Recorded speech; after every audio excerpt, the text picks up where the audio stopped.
So hello everyone and welcome back to the Xbox AOR Talkshow. It's time for episode number 2, where today we'll be reviewing the events of the first round of Season 14 in Australia and also preview what may happen in round 2 in China.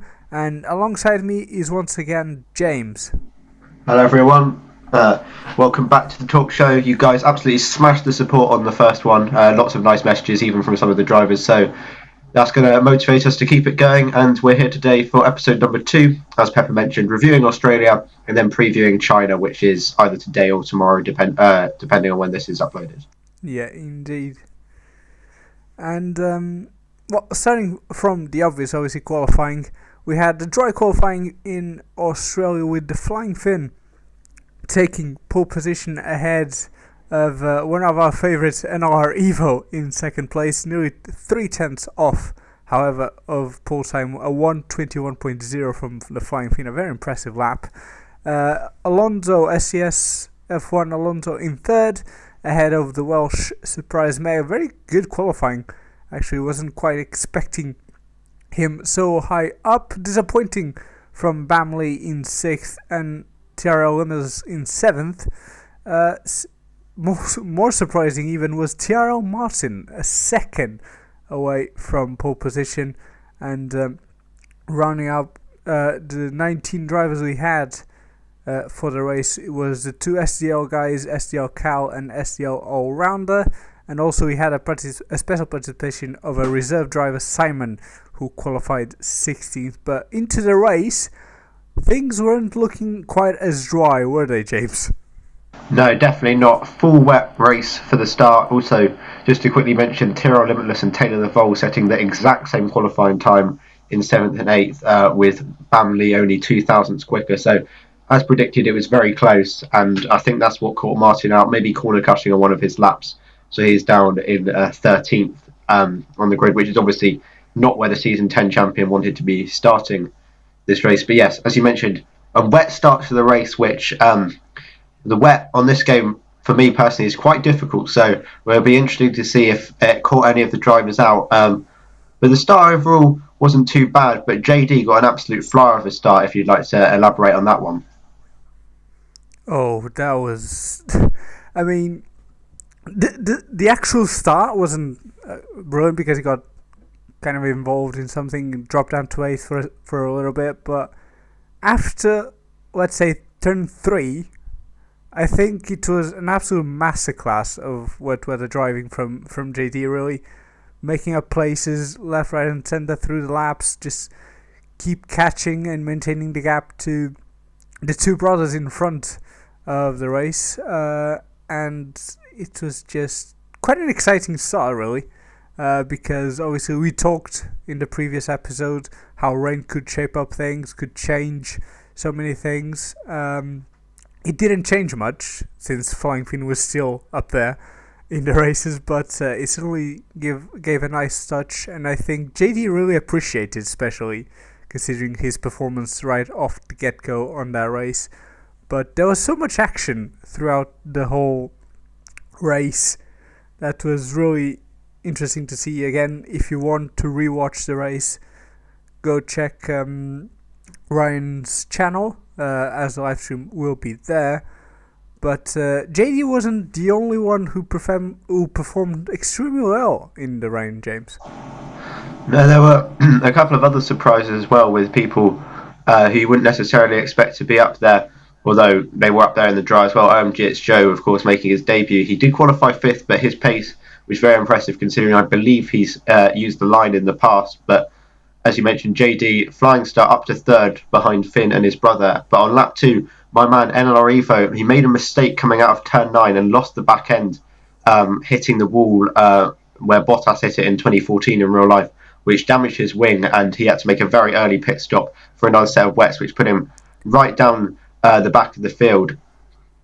But what happened, the wet stayed pretty much the same. It was Limitless, Finn and Alonso up in the front, with Surprise Mare and Taylor the Vole battling over 4th and 5th. But on lap 8, I believe it was, a few people made the early jump to go to intermediates, Jeff maybe coming over the radio, or people further down the field going for a gamble. So I think it was Jason Martin, who was still outside the top 10 at this point, or maybe on the very fringes, and Stu, who went for the intermediates first. And at first, that didn't quite work out for them. Their pace wasn't great, but over a couple of laps, they managed to gain that time back. A few other people in the top 10 also coming in for Inters, but Limitless, Finn, and Alonso left that pretty late, with Limitless making a move on the in lap to the pits on Alonso, but then he almost lost it in the pit lane. Would you like to take us through that? Well, that was probably a very interesting pit stop, because JD got somewhat held up in the place, but managed to get out, merging into the Williams of Alonso. Nearly Dragon Ball kind of scene of two people merging into one, but eventually the game sorted itself out and put JD ahead of the Williams driver still. But he lost considerable amount of time to Finn during those events, and it could have seemed like it was all lost for the Brit, but once again, still on Inters now, he managed to prove us wrong with, probably one of the biggest and best wedge showdowns we've seen, because obviously we all know how damn quick the Flying Finn is, and to see someone just manage to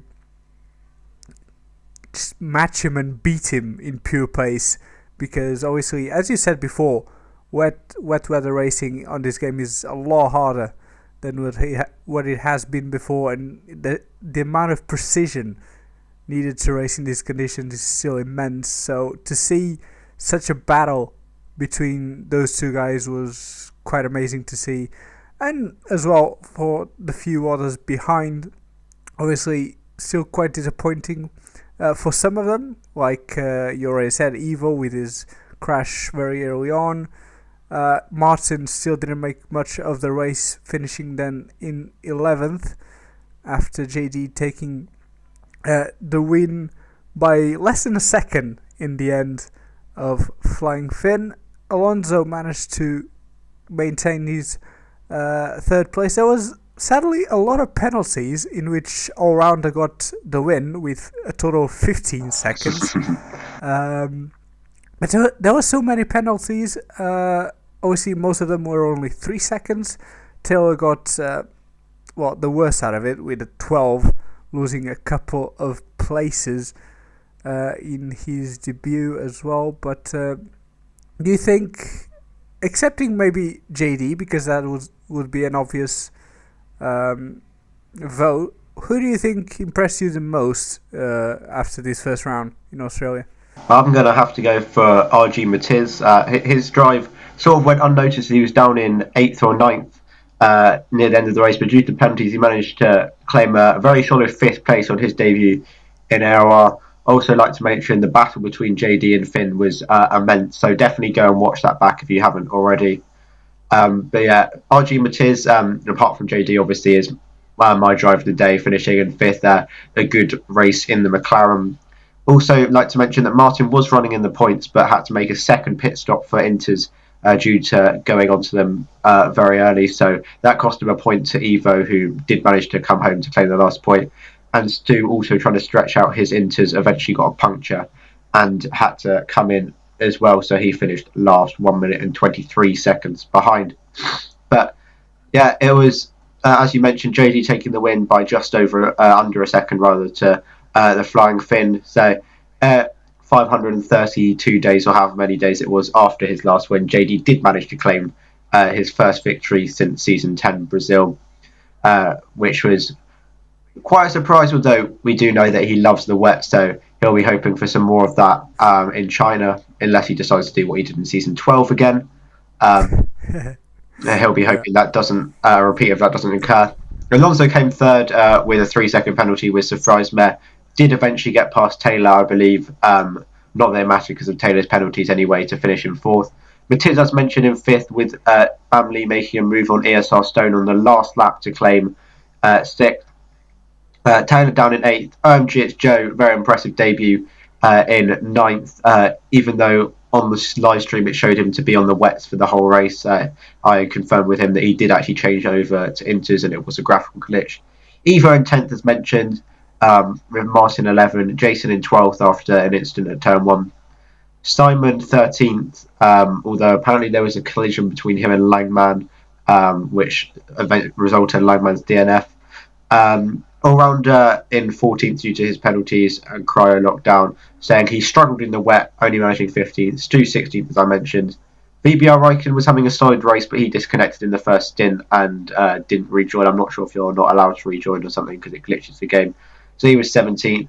Langman and Cal both DNFing, with ESR, Orca and Broshek not being able to start. So that runs down the whole grid for Australia. Very exciting race, very enjoyable to watch. Obviously, Rhino83's YouTube link in the description and probably on screen. 8 p.m. tomorrow for China. Before we move on to previewing China, though, we're going to have a quick shout out to GP2. Dutch gamer Lars taking the win ahead of TSR Unleashed and Orbit Pride. So, shout out to those guys. But yeah, I think that's pretty much it for Australia, unless you have anything else to say. No, I mean, I just want to point out, because I believe there's a fact going around regarding Jay-Z's win in Australia, because, correct me if I'm wrong, but I believe everyone who has won in Australia has gone to win the championship, except in Season 9, where Limitless won in Australia, and Broshek ended up winning the championship, so it will be curious to see if Limitless can defeat that myth and actually win the championship after winning the first round. But again, we have 19 races ahead of us, so a lot can happen. For all we know, SDL Cal, who was the first to retire, could win the championship. So we'll never know what may happen, but it is time to check what could perhaps happen in round 2, which will be the Chinese Grand Prix, a track that we had on the esports. So is there something we can take from the esports that we can apply for round 2 of AOR, or you think it will be completely different? Well, obviously the esports had rain. Obviously we saw rain last week. We might see it again today. I've seen a lot of rain on F1 2017 actually. Most races appear to have rain, so maybe that's been made more common this year. But yeah, obviously JD is a big fan of China as far as I'm aware, despite only winning here once in Season 9. So he'll be hoping to get back-to-back wins, whereas people like Martin, who won in Season 10, will be hoping to bounce back. So obviously a very technical track. It'll be interesting to see who has the pace around this one. Obviously, turns 1, 2, 3, and 4, you can gain a lot of time through there on qualifying laps, and obviously through the middle section as well. So it could be anyone's game, really. I'm not going to count out anyone, although apparently I'm not allowed to predict either after what happened last week. But yeah, it could be anyone's game, basically. Yeah, but I mean, what it is, I think we must refer Evo as an underdog. Yeah, he's the underdog for the rest of the season. Yeah, he'll be an underdog for the rest of the season.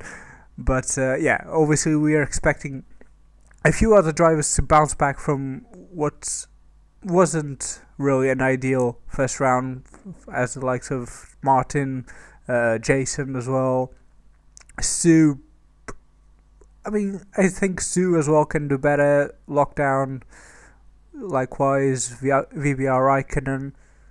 I think there's a lot of interesting names that could put on a show for China. Either if it rains or not, it will be still quite an interesting race to watch, I'm sure. Once again, don't forget to check Ryan's channel for that Sunday at 8 p.m. But with the super softs and mediums available for this race, I believe, are we expecting a one-stop or maybe a two-stop if it's completely dry the whole weekend? Well, I actually had a league race on China on Wednesday this week. and I did some practice for that. And Codemasters are like, yeah, you should do the two stop with like super soft or something. But the one stop's definitely possible, and according to Codemasters pre-race delta things, it is like 5 or 6 seconds quicker. So if you can look after the tyres, I suspect if it's dry, the one stop will be the way to go. But you might have a couple of people trying the two stop if they want to do something different and they're stuck in traffic, for example. So I think, unlike Australia, where if it was dry, it was definitely a one stop, it's more balanced this weekend due to the higher tyre wear around this Chinese circuit. Yeah, it will be interesting to see how everything plays out. I think we still, well, obviously we'll let Evo out of this one purely because of superstition facts. But if we had to predict three guys to be on the top three for this time around, with some background now from Australia, despite being a wet race and a bit different from the usual, who do you put up there for the Chinese Grand Prix? Well, before we get into that, I might mention I'm not sure if this is correct, but obviously Matiz and All Rounder are doing the esports thing in London on Tuesday, and obviously because they're from the Netherlands and Germany, I'm not sure when their flights are, Oh, yeah, etc. yeah. So they may not be racing this Sunday, although I'm not 100% certain on that. I probably should have checked, but that's maybe why they're not racing. They may still be racing, but yeah, for the podium, I'm going to say Finn and Limitless again, and for the third place on the podium, or not necessarily finishing third, I'm going to give it to Martin. So Finn, Limitless, and Martin for me, not necessarily in that order. Family obviously will be in contention again if he doesn't mess up qualifying, and I think he got forced off at turn one in Australia. So it's anyone's game, as I said about 3 times earlier, but that's who I'm going to predict. Very well. To be honest, I'm not sure what to go for, especially considering Australia. But I think I'll put Limitless on the podium once again, purely because he's shown his quick this last week. Especially if it rains, he'll be definitely looking to be up there once again. The Flying Fin would be another obvious choice, I guess. Um, Now for a third spot on the podium, obviously we have Bamley, who didn't perform as well as we could expect at Australia. Same for Martin. But it's complicated. I might go for. I might go for Bamley. Put a Ferrari on the podium for this time around. But I think it will be definitely very close between like 6, 7 drivers between all podium positions. So it will be definitely very interesting to watch. Obviously, don't forget to tweet us or comment on the video your predictions for the Chinese Grand Prix. Obviously, once again, it's never too many times to mention Ryan's LED3 channel for the live stream of the race Sunday at 8 p.m. Make sure you don't miss it because I'm pretty sure it will be a cracker to watch. But I don't know if you have anything else to add, James, before we wrap this up. No, I think that's it. Once again, I don't think we'll be seeing any breaking of the track record this week because of F1 2011. But next week in Bahrain, because obviously that wasn't in 2011, we should see that. But yeah, I think that's about it for today, guys. Unless you have any last comments, which I don't think you do. No, not really. So yeah, if you want to do the outro, remember to watch Ryan's stream once again. youtube.com/user/Ryan Littlemore1. Link in the description. But yeah, I think that's about it. Yep, and that is pretty much it for today. Thank you so much for watching. Once again, thank you so much for the support on the return of this series. And make sure you tune in next week for the review, or we hope will be a fantastic Chinese Grand Prix, and also preview round 3 in Bahrain. Until then, take care.